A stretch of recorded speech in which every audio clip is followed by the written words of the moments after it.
Y ahora, tal cual lo habíamos anunciado la semana pasada, nos acompaña Mario Cayota para hablarnos, para seguir en esta recorrida de los barrios y ahora irnos a la emblemática, histórica, referencial Villa del Cerro. Así es, ¿verdad? Alejandro. Que bueno, caray, si hay un barrio con identidad, con historia y es ese, ¿verdad? Tal cual, al punto de que, bueno, dicen que la vida es dinámica y también tu programa, ¿no? Yo la idea que tenía era hoy hablar de tres barrios, ¿no? Barrios emblemáticos, cada uno con su historia, ¿no? Que era el Cerro, era el Prado y era Colón, con historias muy diversas, pero por eso mismo casi los había elegido. Ahora, cuando comencé a pensar en el Cerro, bueno, recordé, porque cierto lo sabía, pero no lo tenía tan presente en este momento, la historia, ¿eh? Y por lo tanto, hoy solo voy a hablar de Villa del Cerro, y además hablar sobre el Cerro me va a llevar a hablar sobre toda una serie de actividades, de historias que se dieron en el Cerro. Pero voy a empezar por el barrio mismo, ¿no? Es una historia viejísima, porque empieza en 1735, o sea, 5 años después de que se fundara formalmente Montevideo. Montevideo en realidad se inicia antes, pero es en 1730 que se constituye el Cabildo y ahí se le reconoce como ciudad. Y 5 años después ya el Cabildo aspiraba a que el Cerro, como se le llamaba, se incorporara a la jurisdicción de Montevideo. De manera entonces que los comienzos son, yo podría decir que es uno de los barrios más antiguos de Montevideo. Ajá. Sí. También tenemos que tener en cuenta diríamos así, un símbolo emblemático que es la fortaleza. La fortaleza es también muy antigua, ¿no? Es de 1809, empieza a construirse en 1809, casi poco tiempo antes de el estallido de la revolución en 1810. Sí, la batalla de la Piedra fue 2 años después. Fue 2 años después, exacto, sí, ahí está, para vincularlo, ¿no?, a la historia patria. Y antes todavía el faro que se levantó en el año 1801, el famoso faro del Cerro. O sea que el barrio como tal es un barrio muy antiguo, aun cuando surge formalmente por un decreto, nada menos que de la Presidencia de la República, exactamente el 9 de septiembre del año 1834. Pero con el título que lo distingue de Villa del Cerro. 1834 se constituye de modo expreso, formal, la Villa del Cerro. Y prontamente esta villa se va a convertir en uno de los pueblos que mayores progresos ha adquirido. Esto se escribe en un diario de la época, La Tribuna Popular, y lo afirma, conseguí el dato, en julio de 1890. Ahí la Tribuna Popular dice que es uno de los pueblos que mayores progresos ha adquirido. Y eso, Alejandro, los escuchas se preguntarán ¿por qué? Bueno, este desarrollo se originó fundamentalmente por las numerosas familias de inmigrantes que se afincaron en el lugar. Y acá Alejandro te la pregunta, ¿por qué estos inmigrantes fueron a parar ahí? Bueno, y aquí entonces empieza otra historia, o continúa, mejor dicho, la historia del Cerro. Porque allí van a aparecer la mayoría de los primeros saladeros. Los primeros saladeros se ubican en el Cerro. Todavía no existían los frigoríficos. Y lo que se trabajaba era el tasajo. Quizás algún joven escucha, se pregunta, bueno, ¿y qué era el tasajo? Bueno, el tasajo era la carne que se salaba y se secaba, porque no existía la industria del frío, ¿no? Entonces era el famoso charque después como el bacalao, ¿no? Que después se pone el agua, que está seco y como diríamos así, como que reviviera, ¿no? Uh-huh, bueno, así claro. Era el tasajo, y había numerosos saladeros, el de Los Ferrés, Civils, Tavares, Tavares era un famoso saladerista, un señor que tuvo un saladero muy importante en el Cerro, que le dio trabajo a mucha gente y que era un hombre muy generoso. De ahí un poco que incluso se le haya hecho un monumento, creo que se llama Tavares, la curva ¿verdad? de Tavares, que se la claro. reconoce como tal. Ahí está. Entonces la historia del Cerro se afirma con los saladeros, los saladeros. Y después viene el frigorífico. Van a aparecer los frigoríficos. El primero que se va a instalar es en 1903, con el nombre de la Frigorífica Uruguaya, que poco va a tener de uruguaya, porque en febrero de 1911 va a ser adquirido por la compañía, así se llamaba, Compañía de Carne Conservada, Sancinena, un nombre extraño, Sancinena, que estaba constituida por capitales, sobre todo, Alejandro, ingleses. Eran capitales. En el año 14, dijiste. No, en el 11. Empieza en el 11. Ahora, también en ese mismo año, en el 11, se va a establecer nada menos que la conocidísima después, seguramente que para los más jóvenes ya no es tan conocida, la Compañía Suive. La Compañía Suive, cuyo control, cuya sede estaba nada menos que en la ciudad de Chicago. O sea, por un lado estaban los ingleses, por el otro lado estaban los americanos. La Compañía Suive compró el antiguo saladero de los Civiles, modernizándolo, usando ya la técnica del frío, que va a revolucionar la industria de la carne. Y en 1915 va a surgir el frigorífico Artigas. Uno dice, bueno, menos mal, un frigorífico con capitales uruguayos. No, pero va a durar poco tiempo, porque a los pocos años se asoció nada menos que a la compañía Armour, de origen también norteamericano. Y esto va a ser muy importante por la reflexión que me voy a permitir hacer después, ¿no? Y en general sobre esto ya no se habla. Es una de las tantas historias olvidadas de lo que es el pasado de nuestro país. Ahora, a diríamos así, a esta extranjerización, porque el tema va por ahí, a esta extranjerización de nuestra principal industria, hay que sumar el anglo, que si bien no estaba en el Cerro, estaba en Freiventos.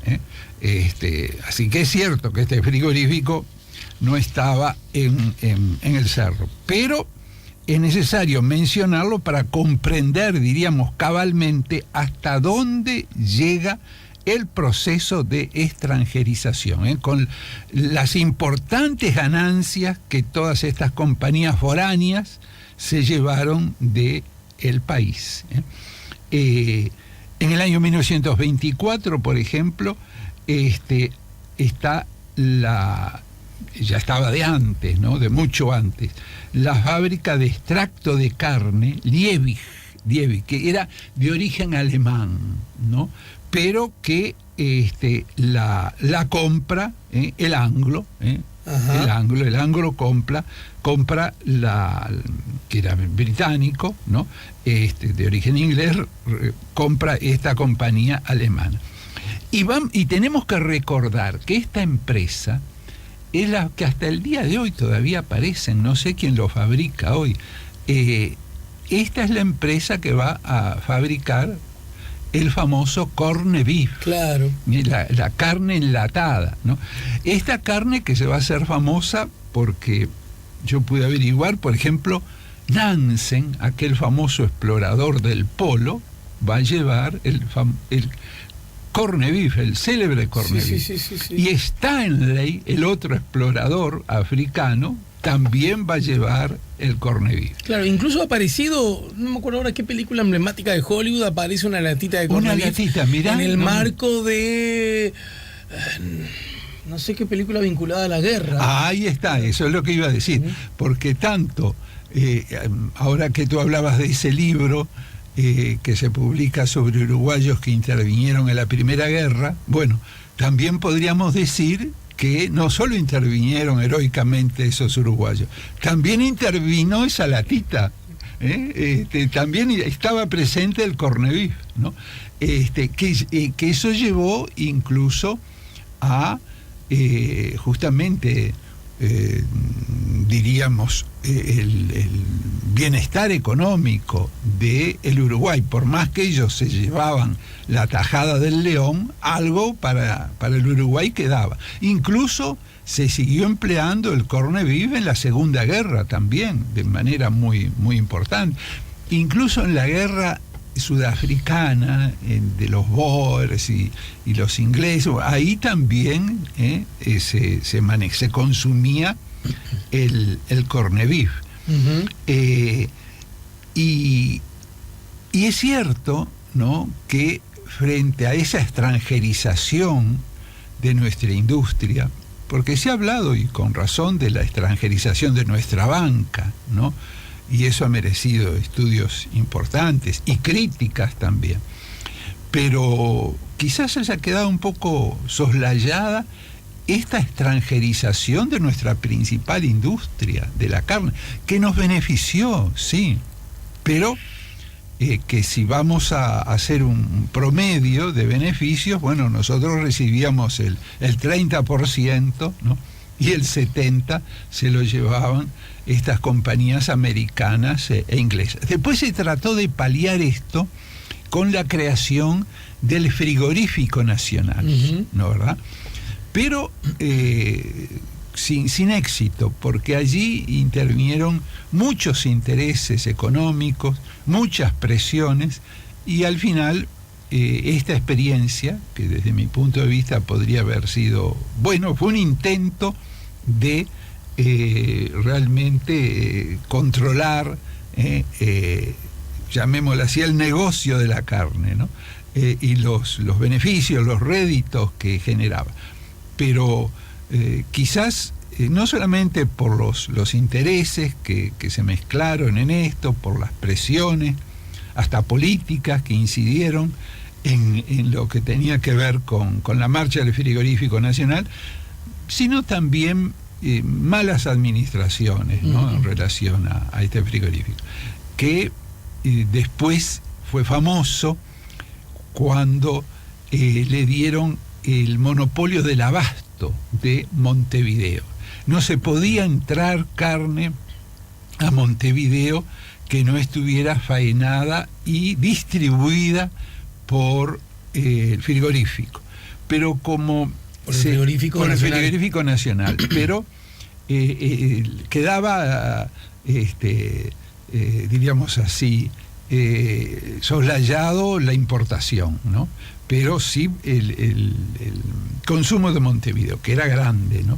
Ahora, se le boicoteaba no llevando carne y por lo tanto reduciéndose mucho su faena, entonces escaseaba la carne en Montevideo. Claro. Y eso dio las famosas carnicerías que todavía están ahora, son automotoras, pero los edificios están. Entonces, alrededor de Montevideo, claro, en la frontera, Paso Carrasco, ahí está, sí, se llenó de carnicería que contrabandeaban, pero el contrabando hay que ponerlo entre comillas, claro, Alejandro, porque en realidad nunca se vio un contrabando. Convengamos que aquello era un absurdo inadmisible. Sí. Yo recuerdo venir de un viaje del interior que pararon el ómnibus y revisaba no sé, para mí, yo era niño, la policía. Claro. Y a una señora la bajaron porque tenía carne en Uruguay que osó traer del interior a Montevideo. Una locura. Una locura total. Porque el fracaso del frigorífico, porque fracasó, llevó entonces a esas medidas, en la desesperación, esas medidas absurdas, ¿no? Después también esto se convirtió con un gran esfuerzo de los trabajadores, en el frigorífico EPSA, ¿no? Que era una forma, diríamos así, cooperativa, ¿no? Que trataron de impulsar los sindicatos de la época. Yo creo que tenemos que hablar, porque esa es una historia olvidada, por no decir prohibida, no sé qué te parece, Alejandro, en el próximo programa, de todos los movimientos sociales, de todas las reivindicaciones y de las conquistas que se consiguieron antes de que los gobiernos vallistas aprobaran todas estas diríamos así, demandas sociales hoy tan apreciadas, aun cuando a veces un poquito olvidadas, que tienen relación con las 8 horas, el descanso dominical, el derecho de huelga. Bueno, los movimientos reivindicativos anteriores a la sanción de estas leyes surgieron en el Cerro, y sobre todo por los movimientos ácratas de la época, los libertarios o los llamados anarquistas, que hay que distinguir de los jóvenes anarquistas de hoy, ¿no? Hablo con mucho respeto, pero digo, no son la misma cosa. Pero hubo un movimiento muy fuerte, del que me parece que es necesario también recordar cuando se habla del Cerro. Algunos mensajes llegan. Bueno, justamente a propósito de lo que hablábamos, buen día, es un placer escuchar a Mario. Recuerdo que en la célebre película El paciente inglés, y ahí me cayó la ficha a mí también, se hace referencia al corned beef. Ah, qué bueno. Estamos en la inglés. historia del cine. Abrazos, lo dice Silvia N., y se refiere a la película británica del año 96 que alude a la Segunda Guerra Mundial. 099-894-987. Yo viví esa época, nos ponían en los portafolios de cuero de los niños que íbamos a la escuela en la barra Santa Lucía, o en el 227 o los micros de cita, les metían carne. Mirá vos, qué locura. Buen día, gente, gracias. Ale y Cayota, saludo afectuoso. Mónica del Cerro, precisamente. 099-894-987. También están llegando los pronósticos, a propósito del partido de esta noche. Mi abuelo paterno nació en el Cerro en el año 1902 y mi abuela paterna en el año 1911. Los dos en el Cerro. La abuela vivió hasta el 2012, casi con 101 años. ¡Qué maravilla! Lo recuerda Gerardo. 099. Hay algunos mensajes que han llegado, mejor dicho, el 099-894-987 también ha recibido llamadas, pero recuerden que este número solo está habilitado para SMS o WhatsApp. Lo digo por si alguien se frustra, se puede comunicar con nosotros vía teléfono usando el 2401-0391. Ya estamos casi en la hora, y a modo de cierre, por lo que ya veo parcial, mi querido Mario, ¿qué podríamos decir como broche de este capítulo entonces? Sí, que el Cerro ha cumplido un papel muy importante en la historia del país, no solamente por su gente de trabajo, gente con un sentido de solidaridad muy grande. Hoy no hemos podido hablar diríamos así, de sus luchas gremiales, de todo lo que se vivió durante muchos años, y hoy está un poco olvidado. Pero además, también que cumplió un papel muy importante en el desarrollo del país, más allá de la confiscación que sufrían, las ganancias que justamente generaban estos trabajadores, ¿no? Y también los pequeños y medianos productores